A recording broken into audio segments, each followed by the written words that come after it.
বিহু নৃত্য আৰু ঝুমুৰৰ পাছত অনেক অভিলেখৰ বাবে সাজু হৈছে অসম চৰকাৰ আপোনাৰ দেহ মন হিহৰিত কৰি 1 কোটি নাগৰিকে একেলগে গাব জাতীয় সংগীত হয় 1 কোটি অসমবাসীয়ে লগে ভাগে গাব ও মোৰ আপোনাৰ দেশ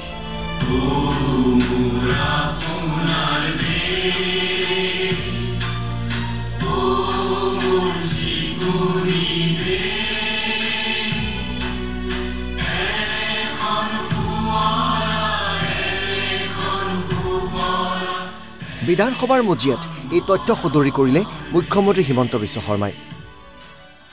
এই বছৰ বৰাক বিটিএডি হাফলং কাৰ্বি আলং গোটেই অঞ্চলবিলাকক সামৰি আমি একেদিনাই একেলগে 1 কোটি মানুহে ও মোৰ আপোনাৰ দেশ গোৱাৰ সিদ্ধান্ত লৈছো ইতিমধ্যে বিহু আৰু ঝুমুৰৰ এই ধুনীয়া দৃশ্যবোৰ দেখি প্ৰতিজন অসমীয়াৰ মন আবেগেৰে উঠলি উঠিছিল আৰু এইবাৰ 1 কোটি লোকৰ মুখত একেলগে শুনিবলৈ পোৱা যাব ও মোৰ আপোনাৰ দেশ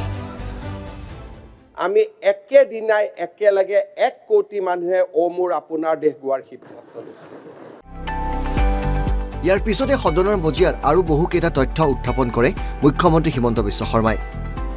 অৰ্থৰ অভাৱত যদি কোনোবা ছাত্ৰী অসমত ড্ৰপ আউট হৈছে তেন্তে মই পদত্যাগ কৰিম বুলি ক'লে মুখ্যমন্ত্ৰী নিযুত মইনা আঁচনি তাকো সমালোচনা কৰা হৈছে যে চৰকাৰে টকা বিলাইছে এইবাৰ আপোনালোকে প্ৰথমবাৰৰ ষ্টেটিষ্টিক্স পাব যে ফাৰ্ষ্ট ইয়াৰত পঢ়া এজনী ছোৱালীও কলেজৰ পৰা ড্ৰপ আউট কৰে আৰু আজি নিযুত মইনা আঁচনিটোৰ কাৰণে এই বছৰ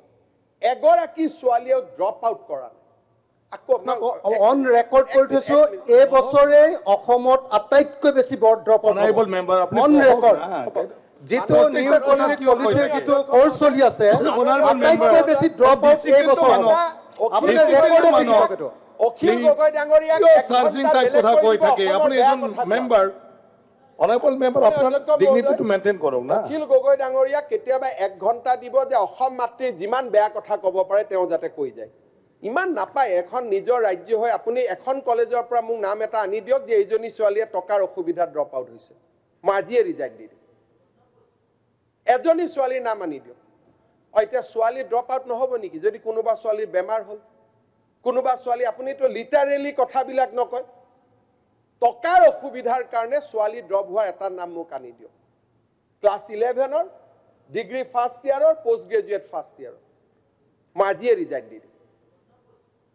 এজনী ছোৱালীৰ নাম আনি দিয়ক ৰাজ্যৰ সকলো স্তৰৰ নাগৰিকৰ সম উন্নয়নৰ কথা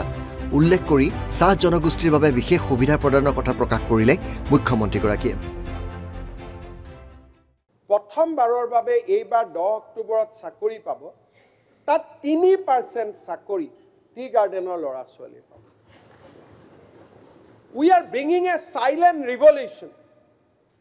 আজি টোটেল 220 আমাৰ টি গাৰ্ডেনত স্কুল হ'ব 3% চাকৰি ৰিজাৰ্ভেশ্যন আৰু আজিৰ পবিত্ৰ সদনত মই ঘোষণা কৰিছো মৰাণ আৰু মটকৰ দৰে এই বছৰৰ পৰা চাহ বাগিচাটো আমি এপিএসসিত দুজন ল'ৰাক আমি সংৰক্ষণৰ ব্যৱস্থা কৰিম ইয়াৰ পিছতে 6 জনগোষ্ঠীৰ জনজাতিকৰণ হৈ আছে বুলি তাৎপৰ্যপূৰ্ণ মন্তব্য আগবঢ়ালে মুখ্যমন্ত্ৰী হিমন্ত বিশ্ব শৰ্মাই জনজাতিকৰণ হ'বনে নাই 6 জনগোষ্ঠীৰ জনজাতিকৰণ 6 জনগোষ্ঠীৰ হয় নহয় নাজানো 6 জনগোষ্ঠীৰ জনজাতিকৰণটো কৰি দিয়ক হ'ব অনাৰেবল এমএলএ অধ্যক্ষ মহোদয় তেতিয়াতো চবে পাই যাব বঢ়িয়াকে আপুনি এমএলএ হয় আপুনি অধ্যক্ষ মহোদয় আপোনাৰ কাষতে দুৰ্গাদাস বড়ো বহি আছে সুধি লওক আলোচনা কৰি লওক আপোনালোকে মইতো এতিয়াই কৰি দিম আৰু আমাৰতো ৰিপৰ্ট আহিবই এটা আপোনালোক দুইজনে বহি আলোচনা কৰি নলয় একেফালেটো বহি আছে অধ্যক্ষ মহোদয় আমাৰ ৰিপৰ্টত দেখা পাবই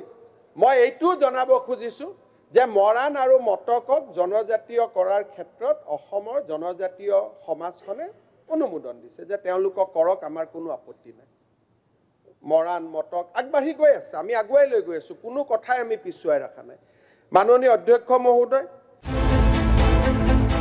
ব্যুৰো ৰিপৰ্ট এনবি নিউজ